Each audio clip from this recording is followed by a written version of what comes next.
You guys are too. I feel so guilty when I walked in here and saw half the seats empty.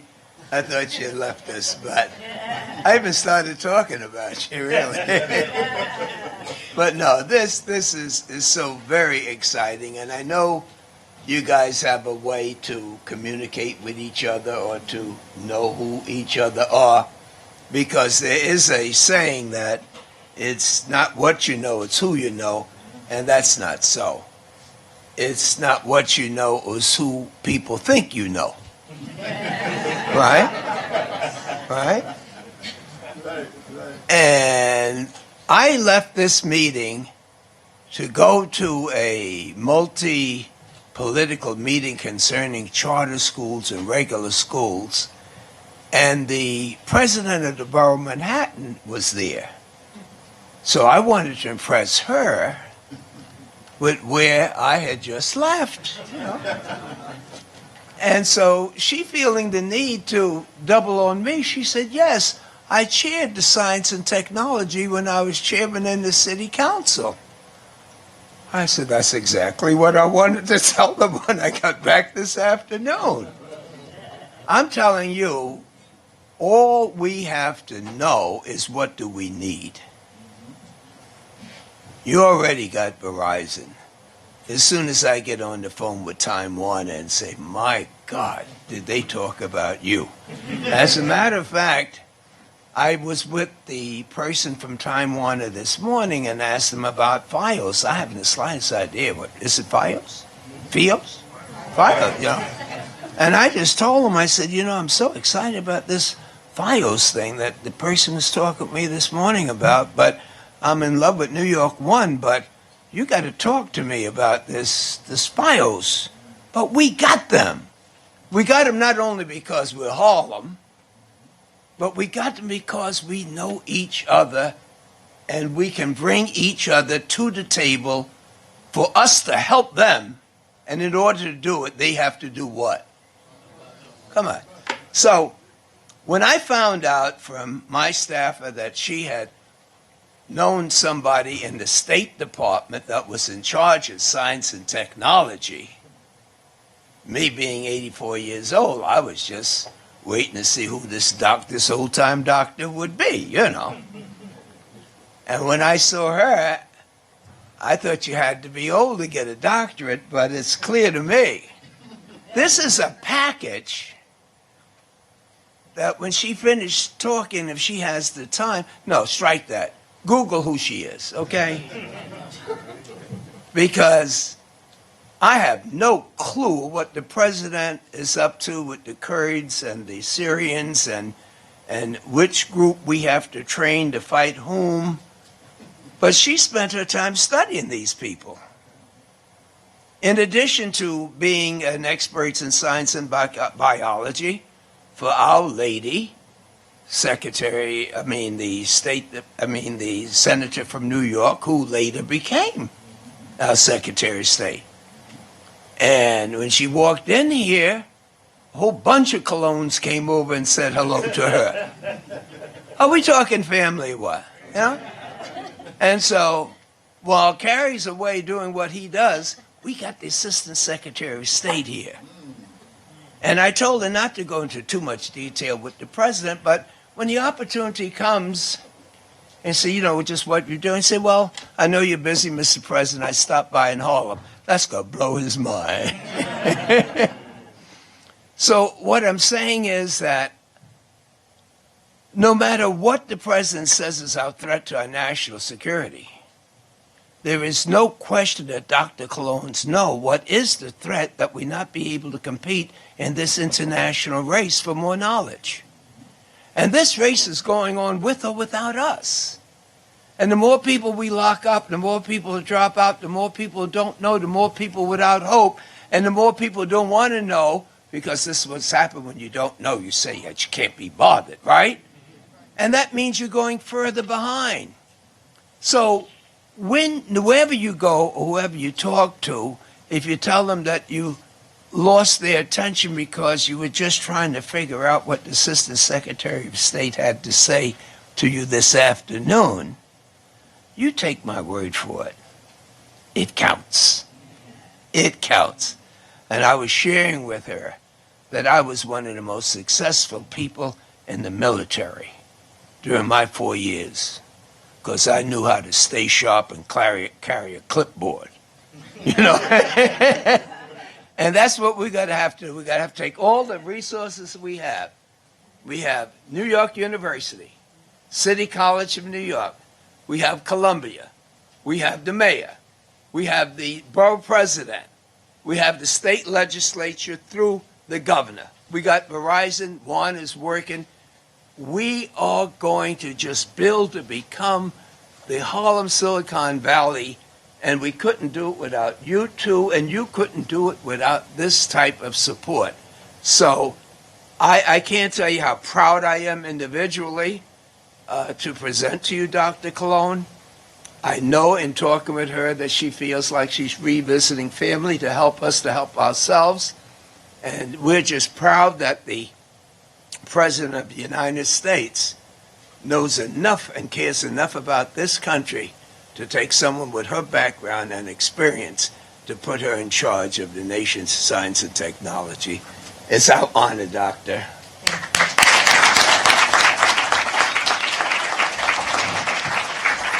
Come on in and take a seat.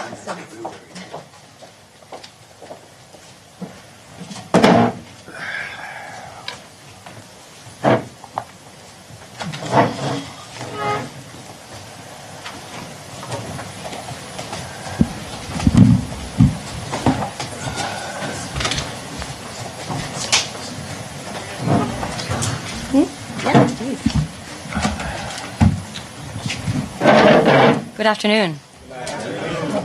I'm very excited to be here. This is the kind of activity, effort that warms my scientist heart very, very much. History should be our guide.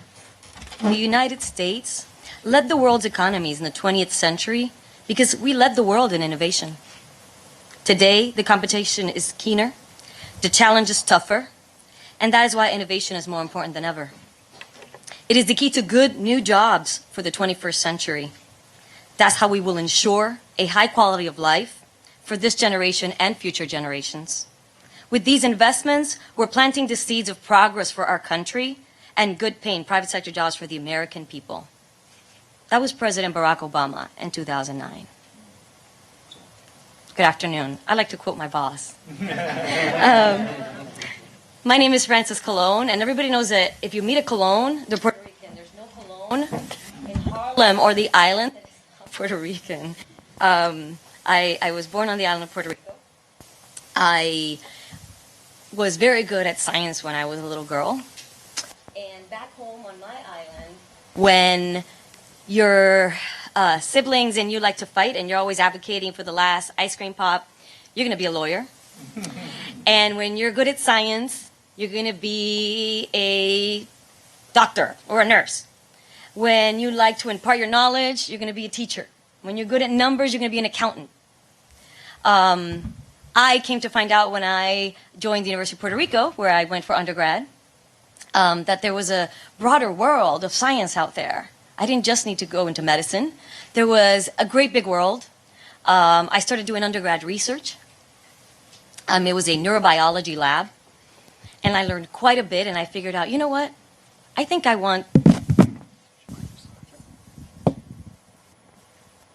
can. Is that better? No. We were talking science. Better? Better? 1, 2, 3. Yes? Okay, good. So I figured I can do many things. There isn't just one path for me. And so I decided to go for my PhD in developmental neurobiology. I attended Brandeis University in Boston. As a Caribbean person, any Caribbeans in the room? Boston's really cold. And it takes all this adjustment. But it was a small sacrifice for what I saw as my ticket to play a part in this globalized knowledge economy. I graduated in 2004 with my PhD. I am turning 40 in 2 weeks, Congressman. Wow. So, try to stay healthy, do all that. Metabolism isn't what it used to be. I was always involved in my community, like you are. I was always advocating for a science issue in my community, mentoring young underrepresented minorities in STEM during the summers, getting involved in political campaigns for candidates that I thought could change the face of how Boston did business. And that taught me that I was a flavor of community activist in STEM, and that I needed to do something about that I really cared about these issues, and that I wanted to have an impact. And I made the decision for myself to change the approach I was taking from research to take my scientific skills, and we've talked about that in several panels today, transferable skills, to the world of policy. I moved to Washington, D.C., and I did a fellowship called the American Association for the Advancement of Science. They're the people that publish Science magazine. Yes? They have a Science and Technology Policy Fellowship, which transitions scientists into the world of policy. I matched with the State Department, and I am now what I like to call a science diplomat, which means I get to use my scientific skills to improve our relationships around the world using those scientific skills. What does that mean? I'll talk a little bit more about that, but I think I, in general, wanted to tell you with my story that I am sort of here to tell you that you can do this. I'm here to tell you that your country needs you to do this, that it matters to us, crazy policy folks in D.C., that these things take hold and take off, because our competitive edge in the world that I visit all the time, around the world where we manage our international relationships, our competitive edge is going to depend on efforts like these. We need to embrace the fact that the entire world is thinking like this too. And that some are snipping at our heels, and that we need to maintain our leadership role in science, research, development, STEM, which we have held for a long time. That should not slip. And it's effort like these that will keep us there. I want to convince you that the critical role of science and tech, what critical role it plays in this innovation economy. I want to convince you that STEM education is a part of this that we cannot leave out. It is a foundation to many of these innovation efforts. And that local innovation, like what can take hold here, can help us solve global challenges. I want you to think Harlem, but I want you to think that what happens in Harlem can also change the world. The world that we live in now is a globalized knowledge economy. The app that you develop next week can change what happens across the world. It can be a tool for communication. It can be a tool for delivering information. This is what we're talking about here. Harlem changing the world. How's that, Congressman? I'll buy that. I'll buy it too. Okay. Think about what the world is doing. Every country has started to realize get a competitive edge. They're building scientific capacity everywhere. It's at the forefront of their priorities. Europe has a program called Horizon 2020. They're investing $100 billion in their science and technology enterprise over the next 6 years, just 6 years, with the goal to increase economic growth, develop productivity, and encourage innovation. In Brazil, they have something called the Brazilian Scientific Mobility Program. They've decided that they're going to empower their youth. So 100,000 Brazilian students are sent all over the world to gain these skills. Scientific research, international cooperation, global dialogues. They're globalizing their capacity. China's government expenditures on science and technology are set to rise pretty quickly in the next few years. In fact, from 2001 to 2011, China's overall growth in R&D was exceptionally high, 20% growth in just that amount of time. During that same amount of time, the U.S. grew 4.4%. See a pattern? Everybody's doing this. Therefore, the things that you're doing here, what you're trying to accomplish is not only local, it is global. That's why people like Secretary Kerry and I care about these efforts. That's why we're here. Countries around the world are investing. To keep our lead, we have to continue to invest. Imagine what we can do if we build on this lead that we already have. don't let it slip.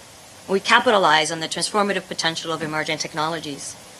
With the passion in this room, paired with great ideas that we haven't even heard about yet, I think there's a lot we can do. Take, for example, something that's happened in Africa with information and communications technology. Has everybody heard about what's happened with mobile phones in Africa? For those of you that haven't, in 2007, Safaricom revolutionized banking in Kenya when it provided an SMS-based money transfer system dubbed M-Pesa. M-Pesa allows users to load money onto their phones. They send this money to another phone through a text message. Within 5 years, more than 17 million Kenyans were using M-Pesa to pay for everything from groceries to public utilities. What did this do? It enabled the country to break from their tradition and risk of transporting cash to remote areas by simply pushing a few buttons. They leapfrogged over a lot of technologies. Big innovations like this spark an imagination. Over at Google, a team of folks is working on something called the Google Loon. Who's heard of the Google Loon? These air balloons, when fully developed, will bring internet access to remote locations. There's another team that's part of the Bezos team who's working on cargo drones to deliver diagnostics and supplies to rural areas of Africa by 2016. Our collective prosperity depends on all our people's capacity to innovate. In the US, we have for decades had a thirst for developing the latest and the greatest technologies. This mindset is in fact what guided us to be a leader around the world. We need to harness this. We cannot let it slip. As you look around your neighborhood and communities, I want you to ask yourself, where is there a need for change? What skills and technologies are needed to enact that change? Do we have the broadband access that we need? Do we have the speeds that we need? What's going to bring those companies to come and invest in Harlem? Part of it is that broadband access. Part of it is the talent that you put forth. They want to know that this neighborhood has the talent, the people, to help power their business. A pivotal element in creating these innovation societies is its human capacity. Fundamentally, innovation comes from people. Their creativity, their passion for exploring ideas, and most of all, their need for solving problems in their local communities. Investing in STEM education, K through 12, and higher education for more of our citizens, keyword there being more, will pay huge dividends in the future. The President's Council of Advisors on Science and Technology in 2012 issued a report that said that for the U.S. to maintain its historical preeminence, we need more science and engineering degrees. We need more people to choose those careers. However, according to the National Science Foundation's 2014 Science and Engineering Indicators, we find that few students are reaching their grade-specific proficiency in science and math for grade level, and our Black and Hispanic youth are performing substantially lower than their white and Asian counterparts. How do we change this? We have to support our teachers. Most of the teachers that teach science and math in our community have 2 years or less of experience when they teach science and math. We have to partner with universities. The private sector has to jump in, because building this capacity isn't just the job of governments, not just the job of the education board, it is the job of everybody. Our classroom needs to start teaching active learning so that students are more inquisitive and scientifically literate from a young age. They need to be passionate about science and its relevance in the modern world. We want them to be well-trained and to love science, technology, engineering, and math. We want them to think they can do it, that it's not hard, that it's easy.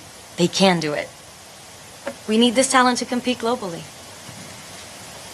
As a country, there's these international trends, they're called the TIMSS, Trends in International Mathematics and Science reports that are issued every few years. We're not among the top achieving groups right now. We have, in fact, not changed in our ranking, or maybe slipped a little since 1995. That doesn't mean there haven't been gains in some areas, in some grade levels, but the fact that our ranking hasn't changed, it means that other countries are ramping up their efforts. Hispanics and Black represent 5 to 6% of our engineering labor force. We need to change that. These numbers matter because surveys showed that a diverse workforce creates more innovative and engaged environment. We need to support our youth, pick these careers through the process, get them to graduate, mentor them. Diversity is not just good because it provides jobs to our community. The reason we focus on diversity isn't just good because it's the right thing to do. It's because it's also good for business. McKinsey issued a report that diverse executive boards outperform peers on return on investment and earnings. In fact, see an increase in 53% return on investment when they more fully integrate their boards. Make all the arguments, make the economic ones too. It's in everybody's best interest. The National Science Foundation also says that individuals with science and engineering degrees tend to earn more than their counterparts with non-science and engineering degrees. And even those with non-science and engineering degrees doing tech jobs earn more than their counterparts. Our science and engineering workforce is also aging, and we need to prepare students. We need all brains on deck. As of 2010, 33% of the U.S. science and engineering workforce was over the age of 50. When these folks retire after having served our country so well, we need a population ready to fill that technology pipeline. They can come here from Harlem. We want our young people to pursue research, to patent discoveries, to innovate, to start companies, to teach, to apply their valuable tool sets. Organizations such as Silicon Harlem are helping to create that STEM platform in an urban center. It's right here. So why does this matter to this diplomat that came from DC to talk to you? Why does it matter to the State Department? The United States needs to be able to compete globally. Our economy needs a strong tech innovation workforce. And it needs to tap into the full breadth of the talent it has. Men and women, all groups that comprise the fabric of this beautiful country. Innovation really comes from anywhere. The scientific partnerships that we build with other nations and the international ties among universities and companies address our shared challenges and add to our collective knowledge. These partnerships that you do benefit me. You are my face to the world. You are my diplomats in tech and innovation.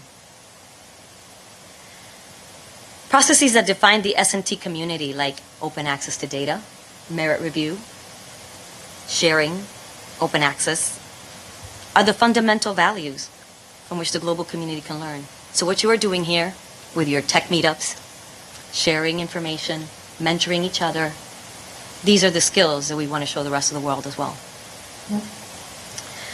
Our world and local communities face very difficult challenges. We need new innovations to address these challenges. And no one is better equipped to address these challenges than the people who walk the streets of those communities every day. Your observations, your understanding of what's going on in Harlem could and should lead to innovation that benefits you. For example, in Detroit, the police department is using a new technology called ShotSpotter. It's gunfire technology to help reduce gun crimes. It identifies gunfire and helps locate exactly the time and location of where shots were fired. This helps document unreported gunfire so that the police can more proactively work on gun safety. Science, technology, and innovation investments like these stand at the intersection of science and community. That's what we're talking about. Even here in the city, I have seen programs that are doing their part to address global issues. And that's what I'm talking about, local to address global. In 2007, you launched a climate change initiative. Plan NYC? Plan NYC? Plan New York City? Plan NYC 2030. To make New York City the greenest city on earth. 15% of your taxi fleet is low emission. Over 800,000 trees have been planted across the 5 boroughs. And you have raised the standards of green building codes. This plan has already increased the city's air quality and reduced emissions by 19%.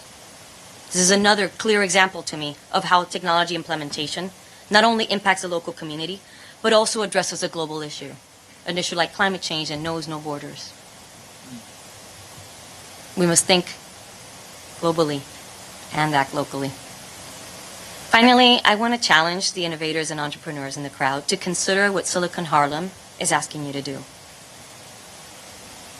I think Silicon Harlem is asking you to look at the challenges in your community. What are the deeply rooted problems that you can solve through your entrepreneurial spirit, through innovation? It's asking you to seek out that knowledge that you need to think outside the box to accomplish your goals and those of the community. It is asking you to get involved with your neighborhood and your city so that it can work with you and for you. I think that's where the answers are. That's why I am here. I think that we need to work together. New York City, DC, across borders, across communities, we need to do this together. It's up to you. We really need to make our community stronger. You can be that next innovator. We never know where that next big breakthrough is going to come from, and it can come from this community. It can come as a result of this effort. Advocate for better, faster broadband. Companies will flock here. Showcase your talent. Work together. I am very, very impressed with this effort and know that you have friends in DC that want to see you succeed. Thank you for your time.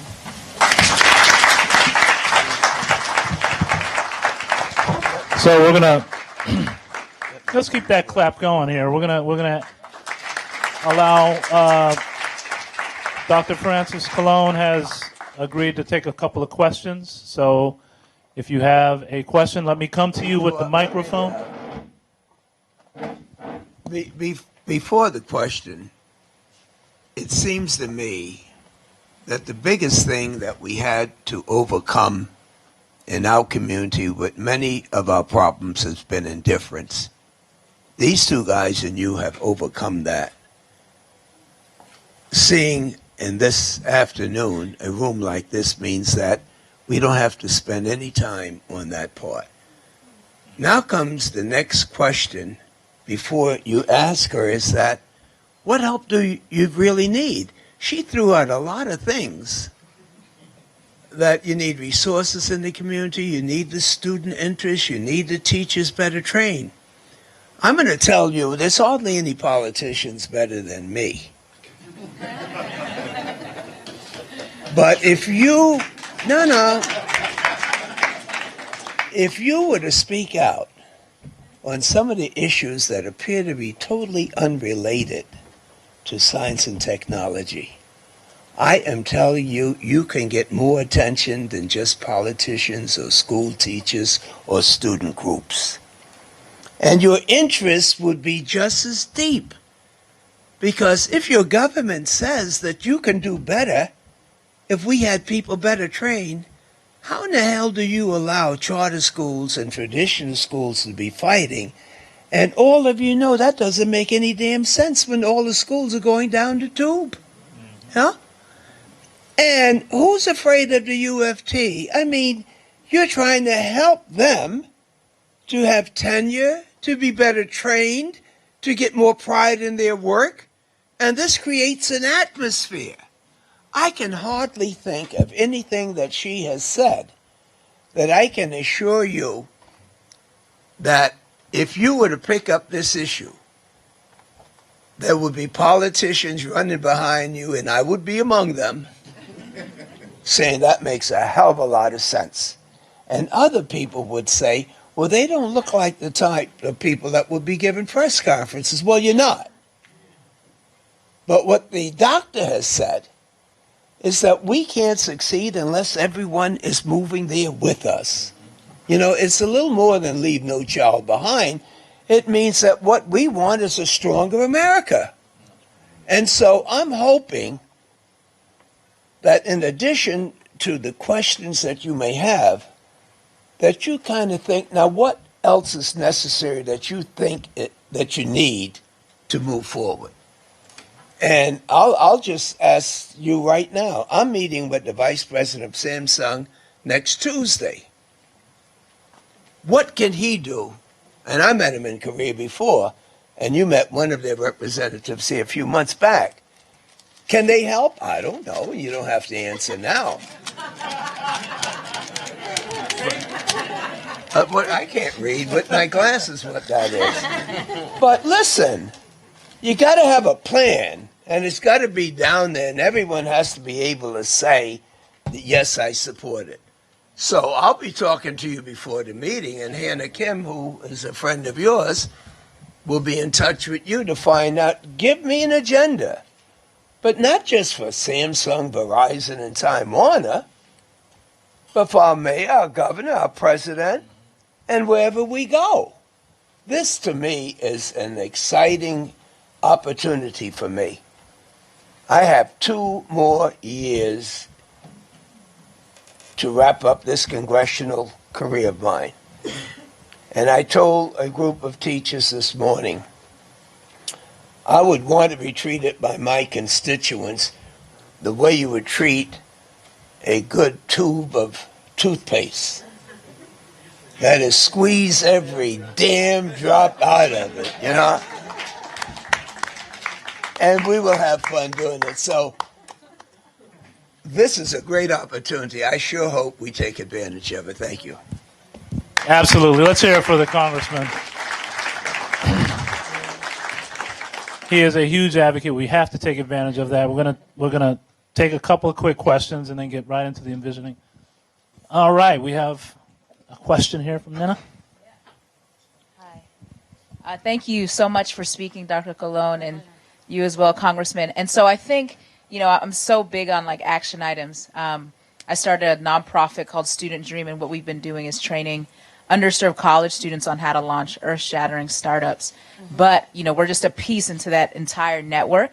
And, having you here and from your breadth of experience, what would you say are some top 3 things we should take into account in terms of really, as we begin to put together the strategic plan for really fostering, Harlem as a community where we can showcase talents, make impact not only in the community but broadly? And what do you foresee some of the major roadblocks being based off of the models that you've seen around the world? We can talk roadblocks and then maybe action items. One of the roadblocks I see around the world, and it happens here, is we don't use the full breadth of talent. Our women are sometimes not visible in leadership positions, the upper echelons of the academic system, technology boards, scientific advisory boards. Those things are huge roadblocks, not only because it's been shown that diversity, which includes women, yields better success for companies, but because we're not tapping all of our talent. So I think that taking a real close look at how we are using everybody, how we are really, really providing access for everyone. Of course, in our community, our underrepresented minorities, but our women, are we getting access? Sometimes we're not visible at that table. And we were just talking about this, our congressman and I. If there isn't a chair at the table with your name on it, pull one up. We as a community need to do more to lift as we climb. We need to reach back. For example, one issue that we've seen for a long time, for example, is in research grants, the amount of research grants that go to underrepresented minorities. And some people believe that there's a bias there in the review boards, et cetera, and there's been some research on it that I'm not going to comment on, but you look at the makeup of the boards or the review panels, and there's something to be said for the makeup of the review panels. If we don't have a seat at the board, if we don't have a seat in the review panel, I think somebody was saying this earlier as well in one of the commentaries during the panel sessions, it's harder.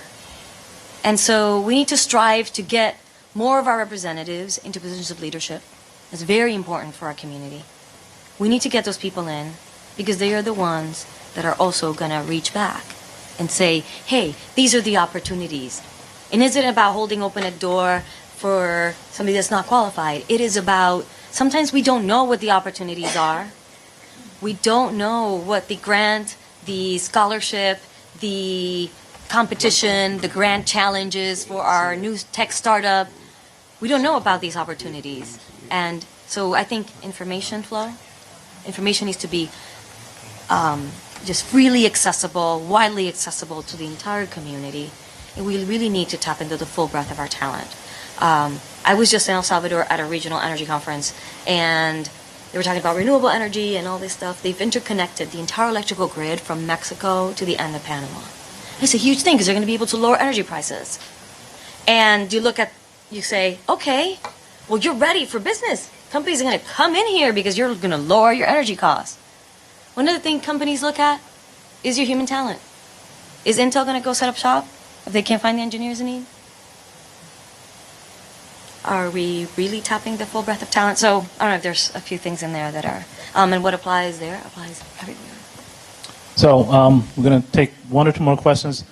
Please fill in the seats. We got the congressman here, so we want to make sure that you guys get a chance to see the congressman and Dr. Colón. So come on in and fill the seats. Find a seat. Next question we have up here. Go ahead, Jennifer. You want to yell? This is fantastic. Okay. Being joined by, Hi, Digital University Network, New York Tech Meetup. Okay. Hello. Hi. Thank you for being here. My pleasure. If I have one question, if I could really ask about science policy in regards to national and international and what's going on in the White House, would be regarding nuclear energy. For me, of course, energy is really important. And there's a direct correlation to the socioeconomic status of a nation and the cost of energy. And nuclear energy, of course, is carbon neutral. And I think it is extremely important. So I'm just curious what sort of dialogues happen behind the closed doors in the White House in regards to nuclear energy. Because it seems like nobody really talks. Nobody talks about it, and it's sort of the most important Specifically thing. on nuclear or energy overall? Nuclear specifically. So 'Cause it's the key. I mostly, so to be perfectly honest, I mostly focus on international issues, science, technology, and innovation issues. It doesn't seem like it, but a lot of these conversations are that each one has its own team and apparatus. So there's like a team that just works the energy issue. There's another team just works the climate issue, and we kind of intersect and cross-pollinate. But just so you know, so probably the most closed-door conversations on nuclear specifically is the nuclear scientists that are in there. I have many counterparts. You wouldn't believe this, but we have many scientists at the State Department that work on all these issues. Overall, what I can tell you is this. It's not an easy issue. People in general, and the congressman can attest to this, constituents in general have very deeply held beliefs and feelings about nuclear and the risk and the dangers and things like that. So those conversations, obviously they take place domestically. Obviously they take place on the international stage. When countries ask us for advice, we give them the best scientific advice that we have. But countries make sovereign decisions on whether they're going to go more nuclear or less nuclear, how they're going to really shape their energy matrix, in the same way we do here in the U.S. And countries make decisions on those things, partly on the need, partly on lowering costs, but also partly on the people's wishes. And a lot of these conversations on where to put nuclear or not, or if to put it in, or expand or not, happen and happen or don't happen, or move forward less or more, depending on the community's wishes. And we all work for you. So. Okay, we have a question from Rick over here. Get the mic to him. Thanks so much for being here. My question to you is more on application and what exactly you do in your capacity as Deputy Secretary. So to clarify, I am the acting science advisor to the Okay. Secretary, just so that folks back Right, home no, don't sorry, know. I misspoke. So. It's okay, it's not you. But in your role as a government official, As a bureaucrat, yeah, are you available? There are lots of initiatives that my company is doing, both here. I mean, I was born in Harlem. My office is downtown, but that doesn't Okay. matter. I'm here supporting what's going on here, and I know Congressman Rangel quite well for many years. We are involved in a STEM project that is technology-based and spans from here to South America to Indonesia, Canada, and Africa, and some in the EU. Do you review these kinds of things? That's something that I could put across your desk for your review, and if you thought it was something that was able to be picked up, could lend your voice behind it. So we're not aware of every single STEM project that is going on internationally. If I made you aware of it. Of course. So we love to hear about these things. The best way for things to get picked up is and I'll tell you, everybody in this room, grants.gov is the way the U.S. government and my agency in particular looks for projects in specific priority areas where we have a need. If you don't need the money and you need...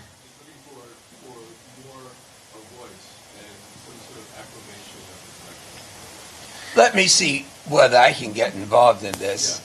One of the most exciting things that happened to our community is when Ron Brown became Secretary of Commerce. Ron Brown from Lenox Avenue. And Ron Brown taught people how to help people to make money. It just had an American flag on it, but it was all about making money.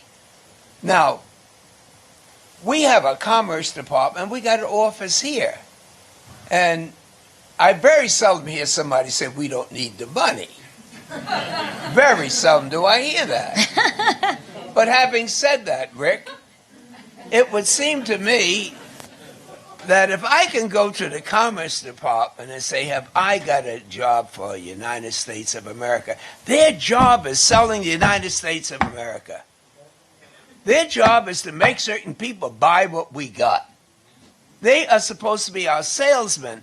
They're in over 100 countries. They got people there. Yeah, we have people called the Now, Foreign if we Commercial have to Service. talk with someone in the White House or the State Department, we do that too.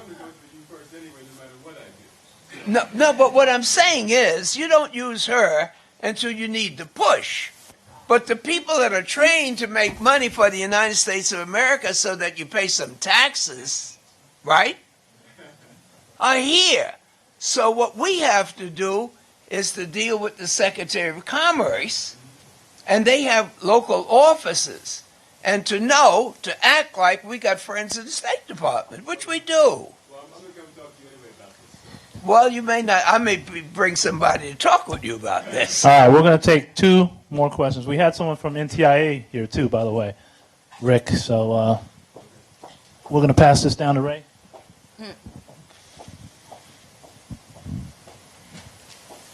I'd like to ask the senator, given Senator. she's the congressman. Bad Sorry, stuff, isn't it? Bad stuff. Bad start! sorry. Go ahead, sir. I'm projecting the next 20 years of No, you're your not. future. I'm anxious to hear your question. So my question is, given you as a historic figure, thinking about the next 80 years, what would you tell Dr. Colón? What would you like her to do in the next 40 years? Sort of beyond the sort of the immediate need. What would you like to see her accomplish? I'm too old to be talking about what I'd like to see with this young doctor here. But I would hope that the question would be, what is it here that you would want to accomplish? I am so serious. When I meet with the vice president of Samsung next week, he's going to want more support for the government of Korea to be able to get involved in the Pacific Trade Partnership.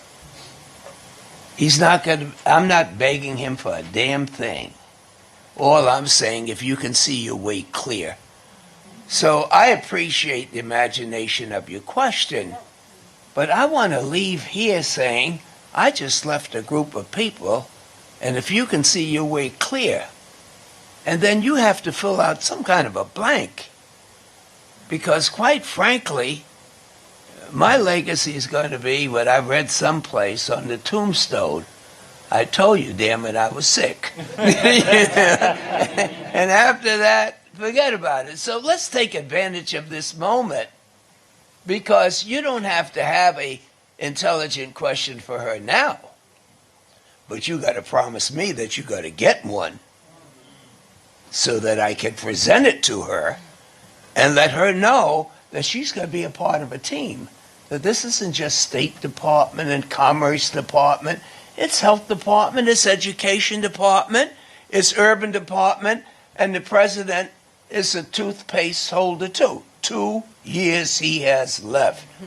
What a great thing it would be for him to be able to say, and he kicked off the Silicon Harlem. So I like don't that. leave here unless you have some question as to what can we do, since you're paying our salaries, what can we do for you to take the next step? That's the question, right? Okay, we have 2 more questions, and then we're going to transition into our panel. This is for both Congressman Rangel and Ms. Colón. It's a recommendation. So in answer to your question, I would like to see companies like Google and Twitter and Facebook and Instagram, I'd like to see them be visible at conferences like this. I would like to see those companies invest in communities like Harlem, make capital investments, put research labs, do hiring locally. And I would like to see those companies hire more people of color, men and women. And I'd like to see the federal government insist that those companies do the right thing and make those hiring decisions. I'm not one that believes that we're in a post-racial society. I think that the government continues to play a very specific role in making sure that people of color are hired so that we can, you know, as you said, pull up as we move up, or whatever that wonderful phrase was Lift that as you we climb. used. Yeah, I mean, it doesn't happen by accident, and if you're not given access, you can't do it, or it makes it harder. So I wish the government would do more, because I think that it needs to. Thank you. Let me make a contract with you before the doctor speaks. You would have to have built in some kind of way, if you haven't got it, you got to get it, as to exactly what you are going to give to Google and the rest of these people. Me going there saying I'm a good politician and we need some jobs ain't going to work.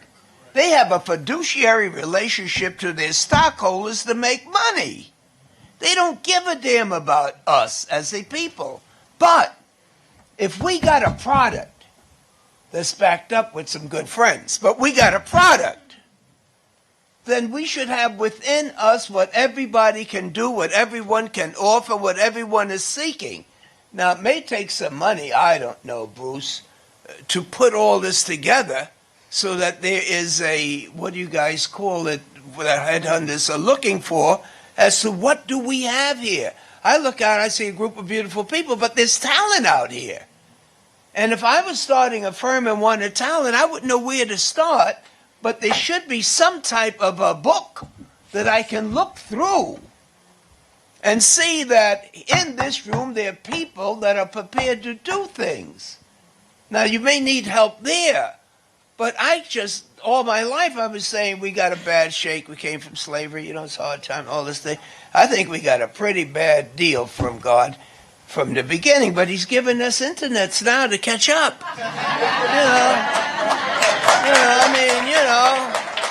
So we need something to negotiate with, and we got it in this room.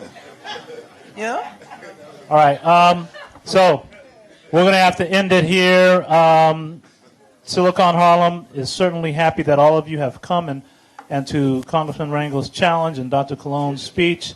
We hope that you'll go to our website and join in with us. We have a membership. It's free. Just join in. That way we can all collaborate and put this plan together for Congressman Rangel and the rest of the folks there in our electives to help move our community.